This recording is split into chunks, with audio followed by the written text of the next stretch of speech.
Greetings, this is Dr. Carlson, and this is the first of 3 videos in Module 6.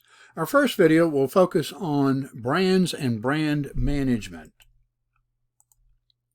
In this lesson, you'll learn to differentiate between brand message, and brand equity, and hopefully understand the role of digital marketing and social media presence in building brand awareness. We'll also explain the importance of building brand equity to the organization's market presence and explain the relationship of brand building efforts to an organization's digital marketing strategy. A brand is a name given to a product or a service such that it takes on an identity of its own. A brand is an intangible marketing or business concept that helps people identify with a company, a product, or individual for that matter. People often confuse brands with things like logos, slogans, and other recognizable marks, which are obviously marketing tools that help promote goods and services. And often they remind you of the brand name. Brands are considered to be among a company's most important and valuable assets. Companies can protect their brands by registered trademarks, patents, and other forms. Types of brands include a corporate brand, a product or service brand, but they can also be a personal brand. So we'll use this term brand, but what does it really mean as it relates to the seller and the customer understanding? Today, most companies will spend millions of dollars to construct and manage this identity called brand. Brand knowledge is the net result of a combination of both brand image and brand awareness. Brand image is what the company projects. Brand awareness is what the customer understands. And good brand knowledge results in profit for both the companies and business owners. The two-component structure of brand knowledge, brand awareness and brand image, interplay continuously to influence both buyers and customers and investors. So keep in mind, brand image is associated with the meaning people attach to a brand. That is the image that is created by the efforts of the company. The brand awareness, on the other hand, is that recognition and recall rate among customers. So it's truly the presence of the brand in the mind of consumers. And that takes us to this question of what is top of mind. It's an awareness defined in marketing metrics as the first brand that comes to mind when a customer is asked an unprompted question about a category. The percentage of customers for whom a given brand is top of mind can be measured. Top of mind is the percent of respondents who, without prompting, name a specific brand or product first when asked to list all the advertisements they recall seeing in a general product category over the last 30 days.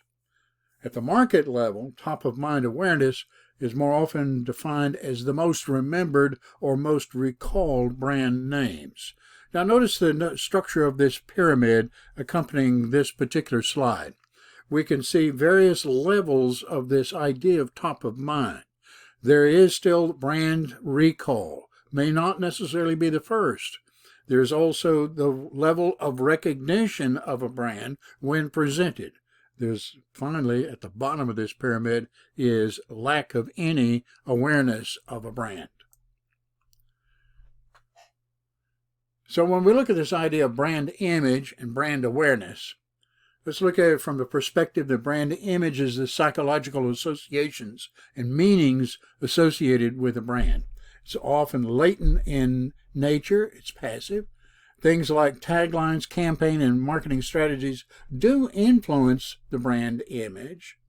And our goal in producing a brand image is that it is meaningful to the customer and it is enduring. Awareness, on the other hand, is that ability to confirm prior exposure. It is based on a recall rate, and the physical attributes such as packaging, a logo, colors, they're likely to influence that level of brand awareness. It is memorable in that sense, but from an enduring standpoint, it really is very superficial. So brand image constitutes this bundle of ideas and meanings people associate with a brand, while brand awareness is that popularity of the brand product with target customers. Brand image cannot be directly constructed, but it can be manipulated by brand placement, taglines, and other collaborations, whereas brand awareness is the direct product of the presentation of logo, packaging, and other steps to construct that image. The brand image focuses on meaningful images associated with a brand, while awareness focuses on trying to get those images into the mind of the customer. Now, let's take some of the Coca-Cola campaigns as good example. Refreshing is a term often associated with Coca-Cola. I'd like to serve the world a Coke. All of those kinds of things come back to recall the brand. And it's part of that image as an enduring characteristic that will determine customer decisions. Now, brand awareness, on the other hand, can be superficial and may not have enduring effects. So the brand image, dominated by psychological and emotional meaning, the latter often just by appearance. Now we're going to move on to some other terms in this idea of brand management. Brand identity versus this brand image. Brand identity refers to how a company tries to persuade the audience. Brand identity depends on how they portray themselves. The image refers to how the audience perceives the brand and depends on the customer's experience with the company. So with brand identity, there's all these different levers that you as a marketeer can take to reinforce that brand identity through communications, through language, through a mission statement, a vision, mission, approach, the culture of the organization, how cute or advanced the design of product is, and the language with which you actually describe the product and how that influences consumer behavior. So as an idea, this brand identity with logo and taglines and aesthetic style and language and tone, that can be the way you want folks to perceive you as a marketeer.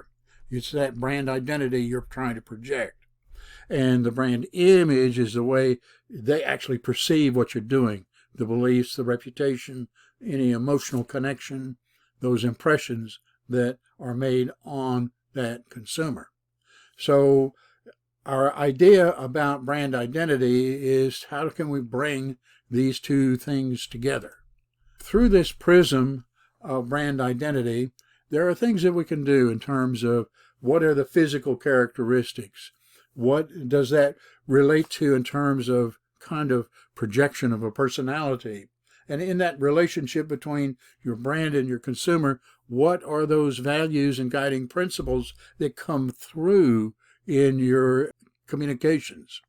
And on reflection, what do you portray as the target group for your brand versus the self-image that consumers may have when they're engaged with your brand? Now, think about this from a different perspective. When we look at Maslow's hierarchy of needs and other kinds of things, we see self-actualization at the top of that pyramid. And within that context, that's where self-image comes in play with this idea of I buy certain products, I use certain products because of how they reinforce my self-image. There's another term that we run into that we need to also bring into play here. You'll keep hearing about brand positioning. Well, it's how the company makes itself the best option for a specific need. The positioning also uses factors in order to how are we going to target, what kind of brand personality are we trying to project, and what's our promise to our customers. And we try to set that up so that that is reflected in the brand identity. Now, the identity's purpose is to promote that message, Positioning uses all this kind of stuff to figure out a plan of how to stand out and to actually make a mark on you as a customer. And the positioning is done often by researching into what you see as your wants and needs and how you react as a consumer, as well as how you also perceive competitors, because we do want to stand apart. Now, there are different kinds of positioning strategies that you can take. You can take a best of category kind of characteristic. You can look at it from a benefit or an attribute perspective. We just talked about prestige a moment ago, but it can also be on how we're looking at value for price. And last but not least, this idea of what's our focus on customer or consumer needs versus our positioning with competitors. You saw a term a few minutes ago of brand personality. Well, that brings into a whole other play here, this idea that a brand can have a personality. And in this sense, I've identified 5 elements of a brand personality. The degree to which sincerity is reflected in our brand positioning. Is it honest? Is it genuine? How do we come across? Can we get an emotional connection with excitement or daring, or an emotional connection of our level of competence, our reliability, our dependability of our product? Sometimes we're looking for sophistication, that being glamorous and charming or romantic. And last but not least, in kind of offset to the sophistication element, this idea of being rugged or tough, strong, sturdy, all that kind of stuff associated usually with outdoors kinds of things. But every company has to look at it from the perspective of a strategy of managing brands across the board.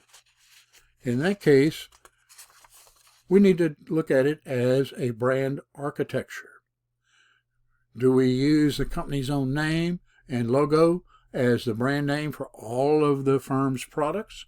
Does every product have an individual offering with a unique brand and identity, or is there something in between? And here's some ideas of how that strategy has been carried out. What we call a house of brands is reflected in the approach to market by Procter & Gamble. That is a decentralized branding strategy where the brands are specifically targeting diverse markets, whether they be a toothpaste, a coffee brand, soaps. All of those kinds of things come in different forms. They are truly for different purposes, and therefore they are holding their own unique brand. A house of brands. Procter & Gamble, perfect example. But we look at the branded house the other way around, and this is where one brand creates this single image, and sometimes it's used as a descriptor of the product or service. FedEx Express, FedEx Ground, FedEx Office, all of those things are in this idea of branded house. FedEx, excellent example of that. Our sub-brands can be combined with our corporate brand for a pretty strong sub-brand. iPhones, Apple iPhones, Apple iPad, Apple TV. All of those tell us it's an Apple product, but what is the purpose of the product? A phone, an iPad, a television connection. And last but not least, this idea that is reflected with what we call endorsed brands.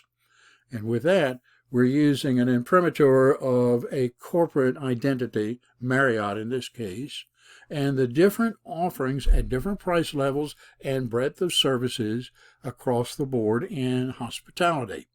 There are obviously the Marriott hotels. Then there are the Courtyards, the Spring Hill Suites, the Residence Inn. all of them reflecting different forms of hospitality, but in different price points and target markets as well. Let's stop for a moment and think about brands from a digital marketing perspective. While we've talked about different ways in which we can invoke brands and support brands, even define an architecture for brands, how do we communicate that in the digital marketing world? There are all the different mechanisms by which that brand message can be communicated, whether that be a blog or a LinkedIn account, the corporate website, or even product website. What we do in search engine optimization and search engine marketing, or for what we're doing in social media and print, mobile, at a retail, the street level. And also what we do from a corporate communications perspective, we call that typically public relations. So there are at least 5 key steps when we look at digital marketing and branding through digital marketing. Obviously, first, when we're in this level of establishing and supporting our brand, who is our target audience? And what are the different target audiences? And what types of content are of interest to them? That will dictate which ones of these forms within this family of digital marketing practices and products that we would use to communicate that message. Then always let's look at how they're best targeted to those platforms, to our target audience, as our goal is to reach our specific target audiences. Then we need to create the content that is both relevant and tailored to the particular platform and audiences that we're attempting to communicate with. We can look at it as a community building process, and that is in part how interactive or how well are the communication cycles set up on a two-way basis. And you have to stay active throughout all of this by posting and interacting on a very consistent basis. So in summary, we discussed how to differentiate between brand message, brand equity, brand, all these various terms associated with around brand management. And we looked at the role of digital marketing and social media presence in building some of that awareness. We looked at the importance of brand equity to the organization's market presence and the relationship of brand building efforts to an organization's digital marketing strategy.